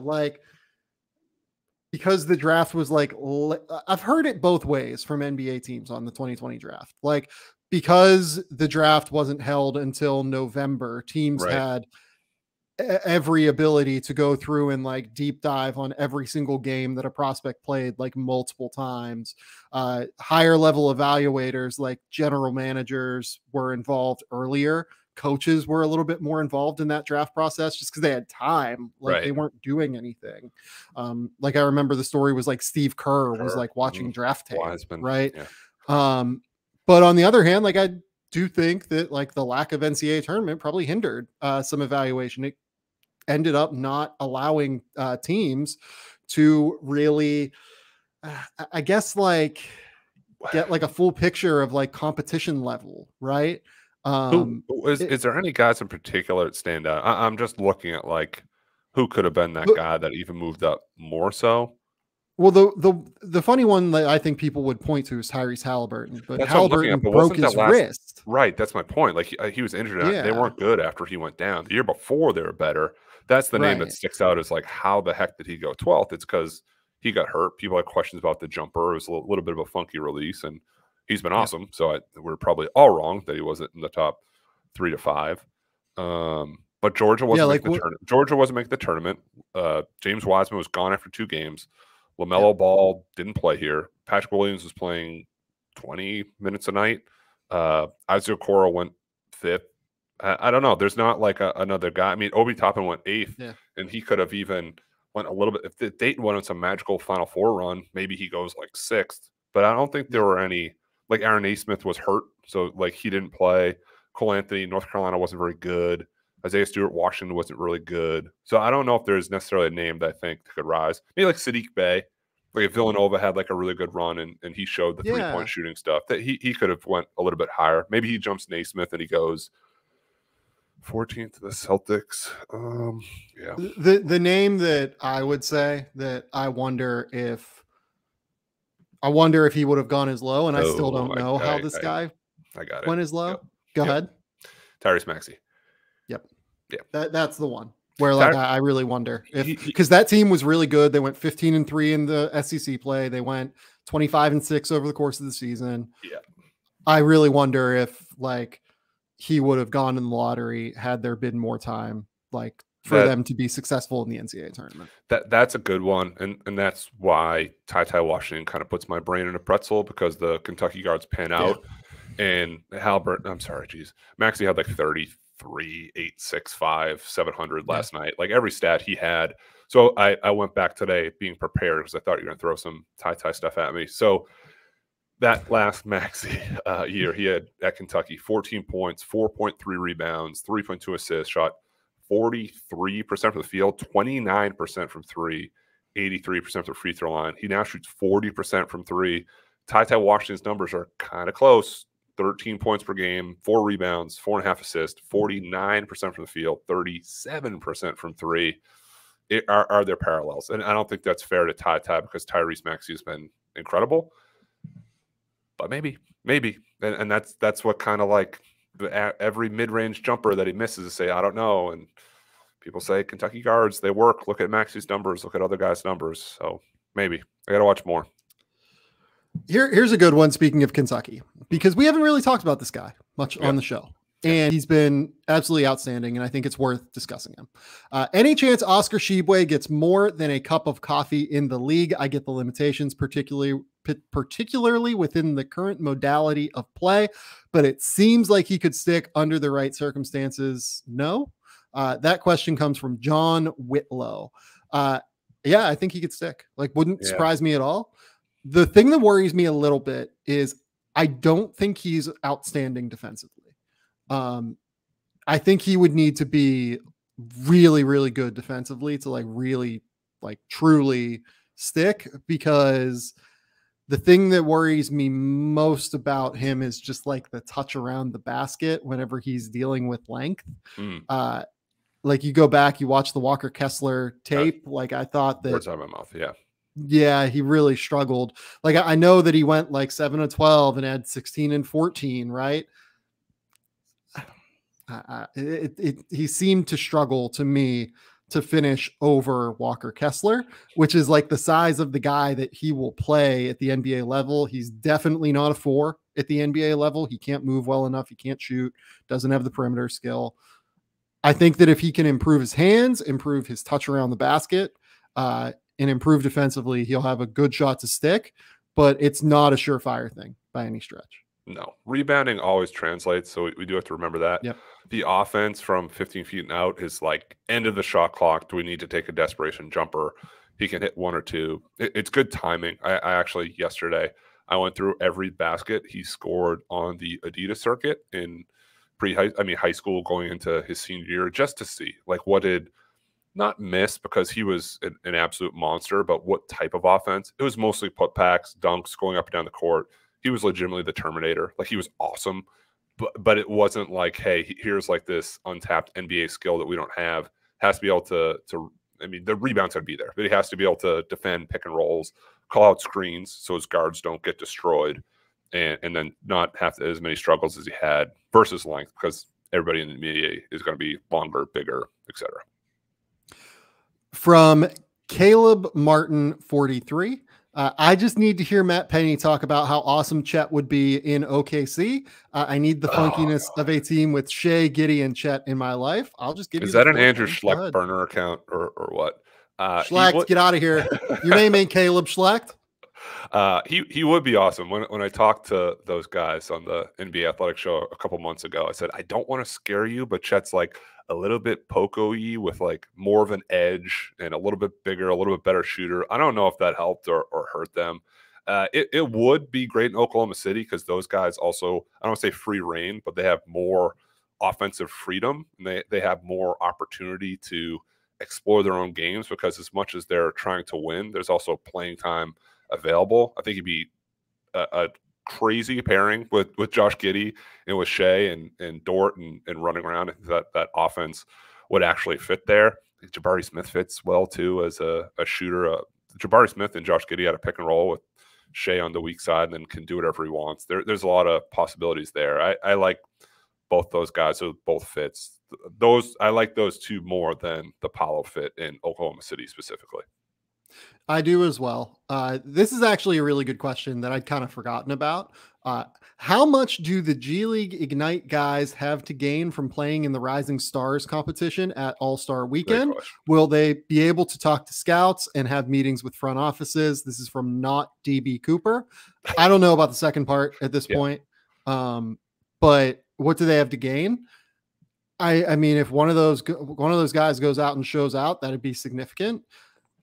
I'll be honest, I'm not a big fan of this idea. Like maybe I would have been last year when there were better players in the G League Ignite. I feel a little bit bad about that. It's a little bit of a gamble too, right? It's like if those guys is. And Jaden Hardy, since I came back, he's been better. He had like another 30-point game or 25-point game. He looked a little bit less scattered, a little bit less I'm on an island to create and scoring within the offense. If he does that in that setting, he's all over the place. Some people have him 6, some people have him 26. If he plays well there, you're not going to go off. He'll look great in that setting too.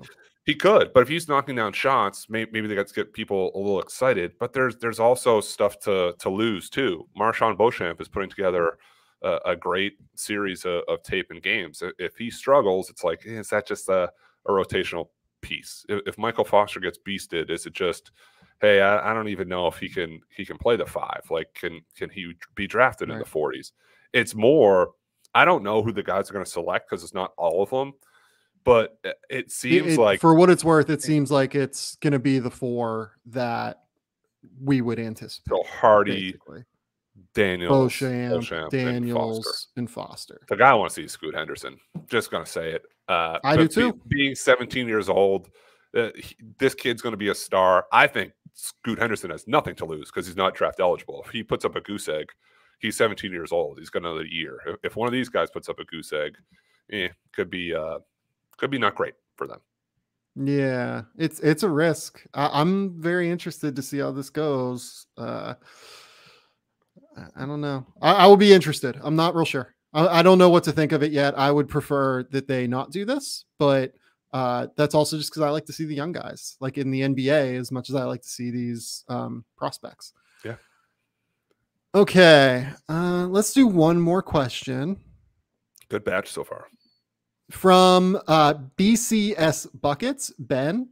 What up, Ben? Thoughts on Arkansas's Jalen Williams? Also curious if there's any international guys making a rise. Yeah, you got Chet Holmgren. I'll take Jalen Williams. Yeah. I'm really interested in Jalen Williams. Really, really interested. I think you should watch him, Penny.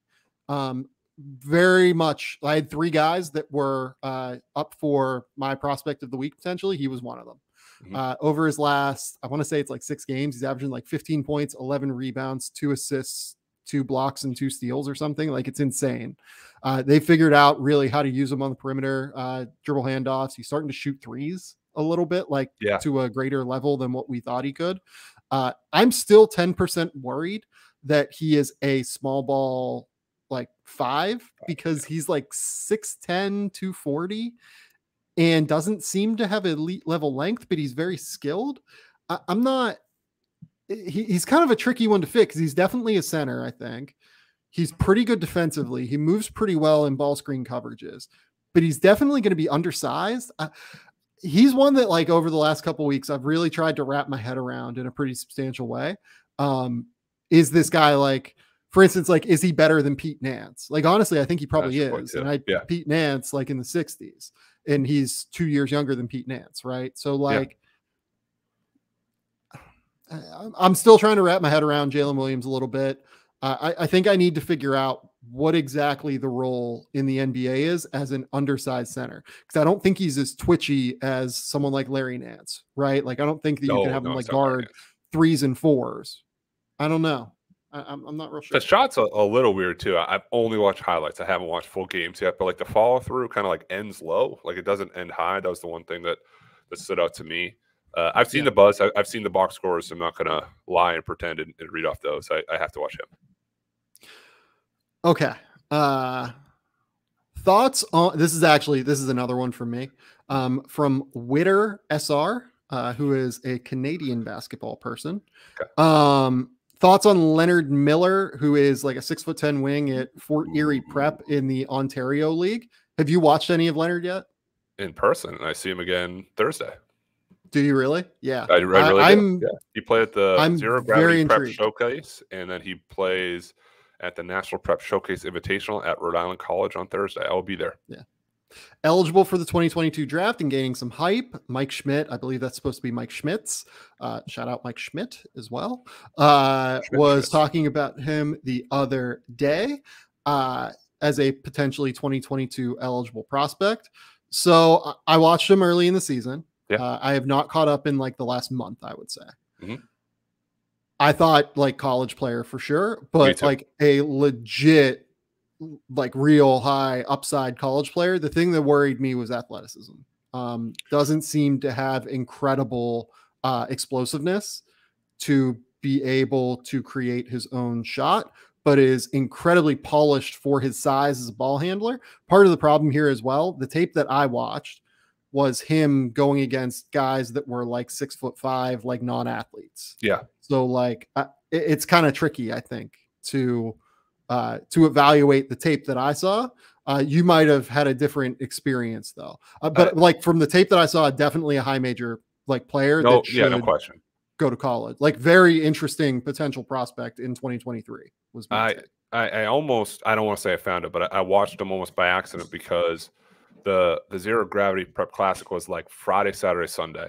So I went on Saturday and I got in the gym and a few people were like, have you seen the kid from Canada? He like 30 yesterday. I'm like, no, but whatever. I'll go check it out. They're on like the third court. And it was like not in an order of importance, but they're playing like a lower level team. Like, I'll go take a look. So I went and sat back there with a couple scouts, and there's a guy from Canada who's kind of like giving me the rundown on him. He's very stiff, very upright. I'm like, I don't know.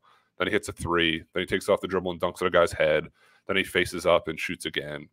And he has like another 28 points. I don't want to say he's sleepwalking, but he didn't have to put in a lot of energy to get there. I was super intrigued. I didn't say, oh my gosh, I got to text my NBA friends and Sam and say like, this is the guy.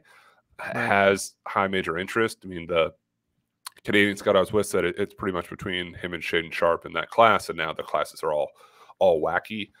Intriguing. Looking forward to seeing again against higher level of competition too, and then kind of making my analysis from there. I don't think he would see an NBA floor if he was drafted. This would be a draft and stash or G League guy to get minutes there. But at 6'10", 6'11", more perimeter based, I get it. I get the appeal. Yeah, no, I do too. It's funny. I'm looking through my text messages. I sent a mutual friend, assistant coach of ours, a text on November 5th saying like, you need to take a look at this kid.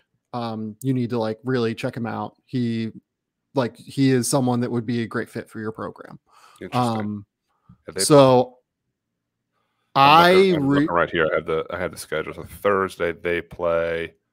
I'm sorry. So Friday they play Worcester Academy, who has TJ Power, who's like a top 50, top 75 kid, high major kid. Yeah. And they play NBA Global Academy on Thursday. I'm not sure who's on that NBA Global. NBA Academy has 3 teams at this event. Yeah. But they got kids committed to Cal, to Baylor. So it'll be a good measuring stick game too. Yeah. If he plays well there, I do really wonder if we start to hear his name as a 2022.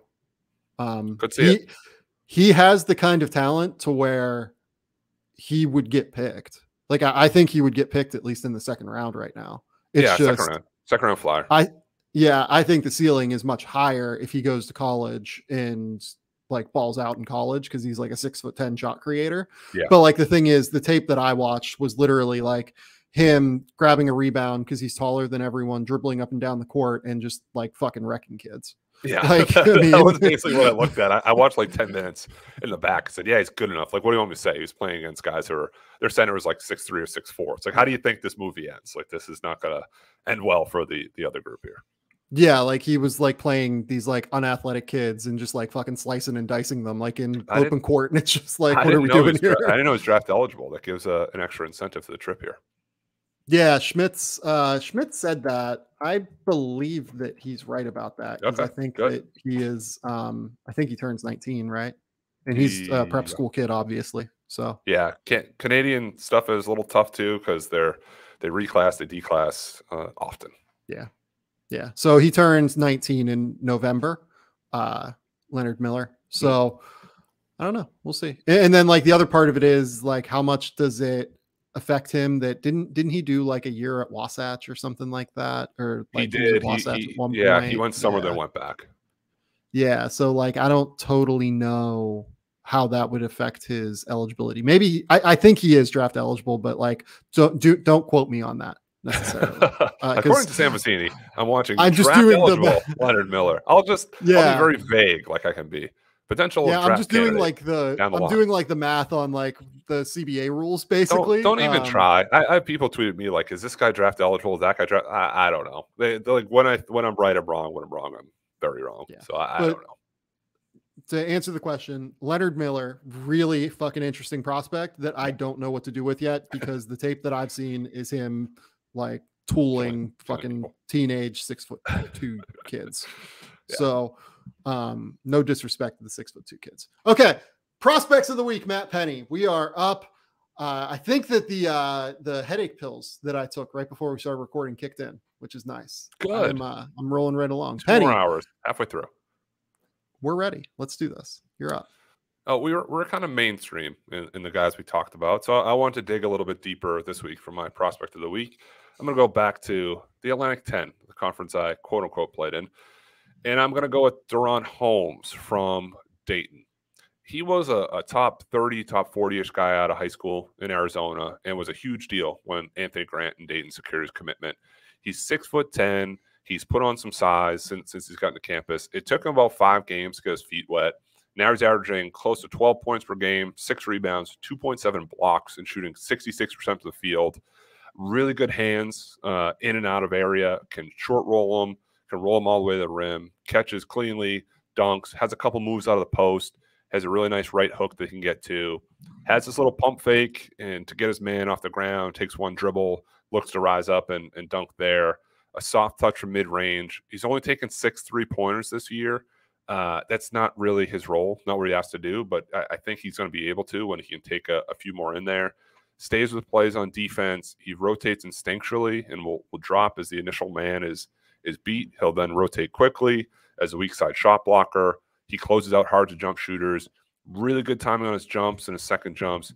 He's a year or two away, but I felt like this was a decent opportunity for a guy to put on the radar for likely the next draft class or two, but making enough noise as a freshman in the Atlantic 10 that it warrants some mentioning. So you think he's a 4 long-term, right? Yeah, probably. But some of that's like you can be a 4 if you're taking more than 6 3-point attempts in a season. Yeah. And by the way, like, I don't think he takes more than 6 3-point attempts in a season right now. Like, I don't know about that either. Yeah. That's kind of so. This is hilarious. I pulled up his numbers. How many threes do you think he's taken this year? I think 6, right? Dead on 6. Yeah. Yeah, that's what I say. He's only taken 6 this year, so I can't say he's a shooter, non-shooter if he's 1 for 6 or whatever it is. Okay, maybe the pills haven't kicked in yet because I misunderstood. We're getting there. Yeah, interesting player. It's hard because I want that Dayton team to be better than it is, and it feels like they've kind of figured some things out after that terrible start. But like they have Tumani Kamara, they have Duron Holmes, like Kobe Elvis is like a good player in that league. They also have the kid he's like a wing. He's a freshman, like redshirt freshman wing. I think he's from like the DMV. Not Elijah Weaver. No, it's RJ Blakeney is the kid. Yeah. He played on our circus team through. Like kind of interesting as well. Mm-hmm. Probably not like an NBA prospect, but like, a really, really good college player who's gotten on the court young. I just want this team to be better than it is. And part of it is like, I get frustrated watching them because I really like Tumani Kamara and he needs a bit of space and I want him to be able to shoot. And like, I find him to be like a fascinating athlete who's like 6'8", 7'2" wingspan and can like theoretically do things, but doesn't actually do things yet. And then there's like Duron Holmes, who actually produces now. Tricky team to watch when I watch them, because like it's like entirely different from the Dayton team that had Obi Toppin. And I think that like my brain hasn't totally un-Obi'd yet.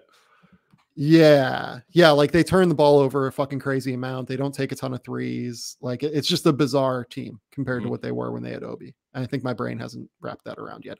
But Duron Holmes is a good one. I think he probably will play in the NBA at some point. Yeah, with that many shot blocks as a freshman too, it speaks to how he's able to like kind of see when the play is developing and see where he can time his jumps right. And I don't know if he's going to go on to average 4 blocks per game, but to do that, rebound a little bit, get up and down, get stronger in a calendar year, it's at least been something that I've kind of watched more of the last week and just want to share here.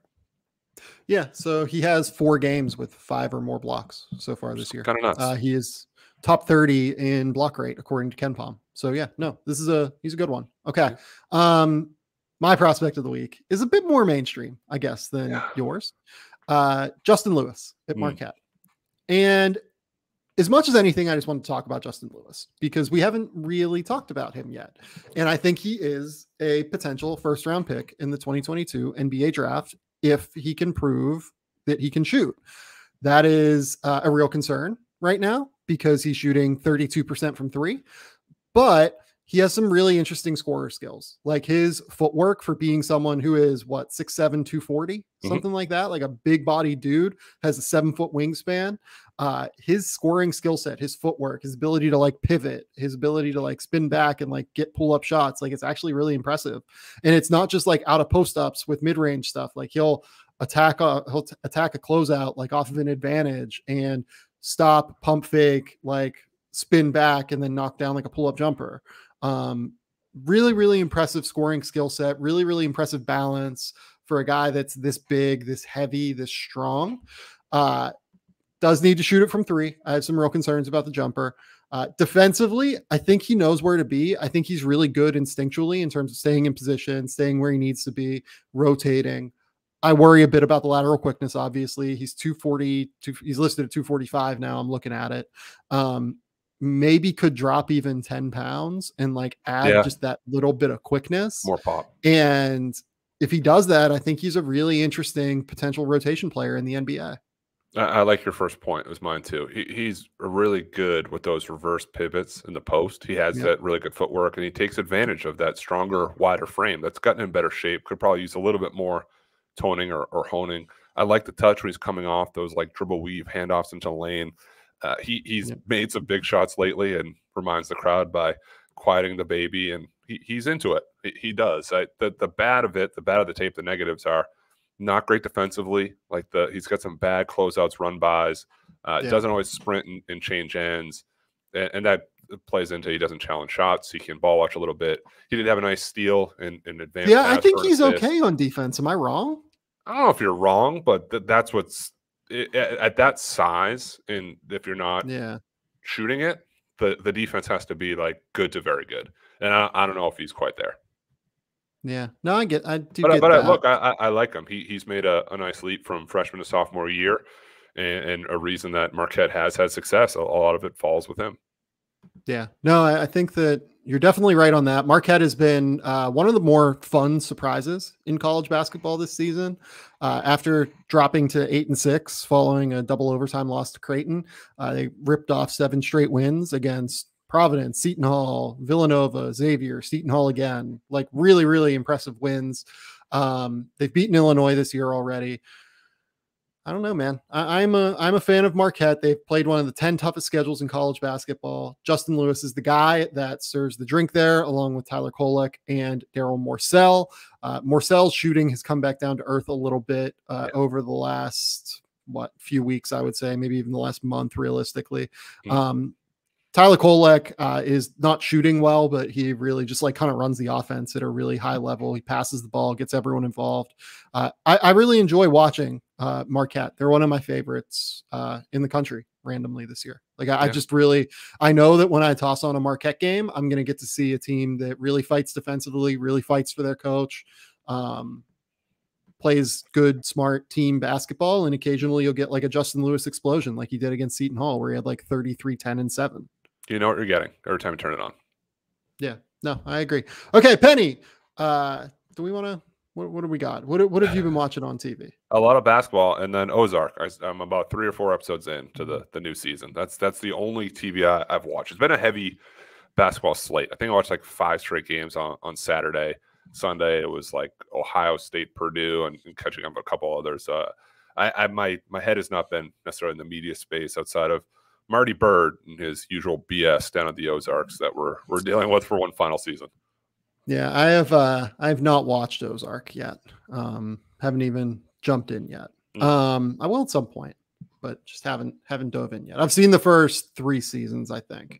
But I think this is the 4th season. Could be wrong. I think this is the 4th season. Yeah. There's a chance that I haven't seen like the last couple episodes of season 3. I took a break and went back in because I was nudged that way after last season. I'm glad I did. I want to see this thing reach its final conclusion. Hopefully there'll be blood, but hopefully not too much. You're rooting for the characters a little bit. So I'm with you. I've not watched a ton of movies or TV. I did watch Archive 81 with Laura on Netflix, which is like an 8-episode horror thriller kind of thing. Really good, really unsatisfying ending, but really fun. Yep. And then I watched Michael Clayton yesterday. I was having like, I have like a million things on my agenda over the course of the next week, and had like some minor anxiety concerns. And I was like, I am just going to toss on a movie that I've seen 30 times and eat some comfort food, put on a movie you like, relax, put your feet up. Put a few extra ice cubes in the drink. In my case, it was hop on the exercise bike. Oh, that sounds miserable. Do that. Yeah. I needed to hop on the exercise bike. Hopped on the exercise bike, put on Michael Clayton. I legit think that's like my favorite movie of the last 20 years. I love it. It's so I'm actually surprised. I thought it'd be a little bit more offbeat, something I've never heard of before. Like the 58th Blue Balloon or something. Like, you haven't seen that? No, I haven't. I don't know what that movie is. But no, Michael Clayton is my shit. And most importantly, the random movie that I found while searching for Australian sports, I sent you this beauty. I did. I laughed. It's a gem. It is The Sum of All Fears with Ben Affleck. How that movie. How random.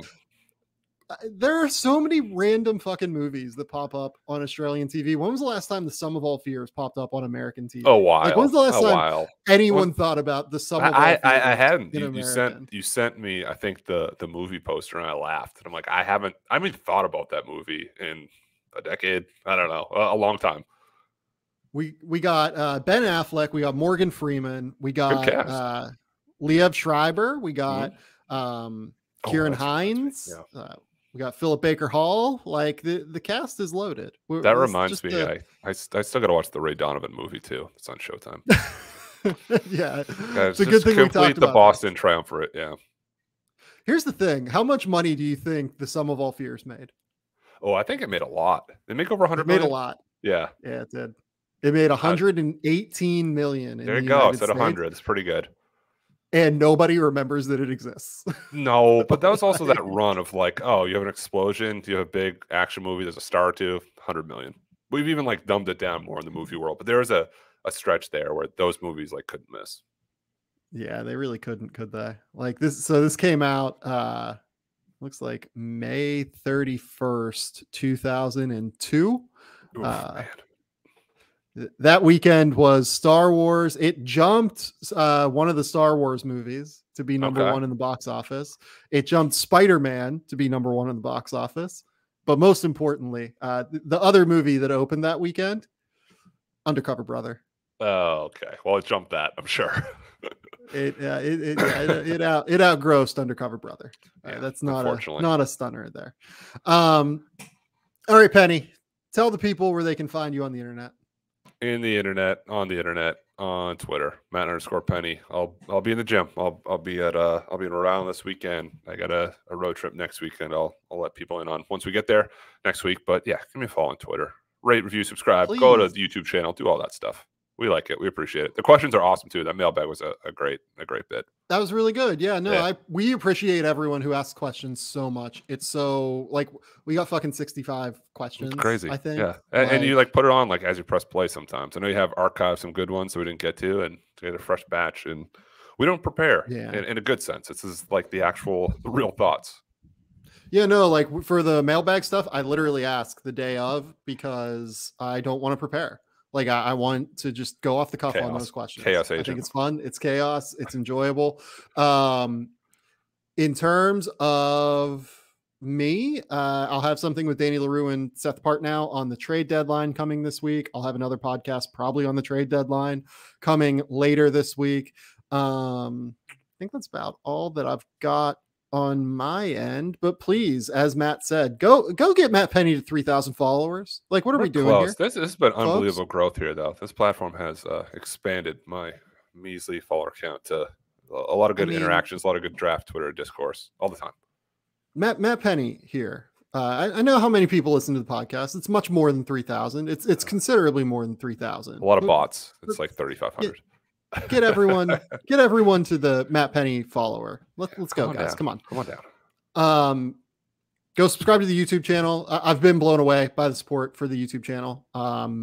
It's been so heartening to see you guys subscribe there. Please go subscribe. It really, really helps us. Hopefully get some money for the show. That'd be a dream at some point. Yeah, take this wallpaper off the wall. We'll have a scroll. With every episode, we've done a little bit better. So a few more subscriptions probably help us too. Maybe that's the move. Maybe I'll put up like a photo of the guy in Michael Clayton, like Tom Wilkinson, like holding bread, and you'll have in the background like subscribe to the YouTube channel. We just need a Photoshop guy. That's all it takes. Be a new one every week. Oh my God. That's all I've got on my end. Until next time, we will talk soon.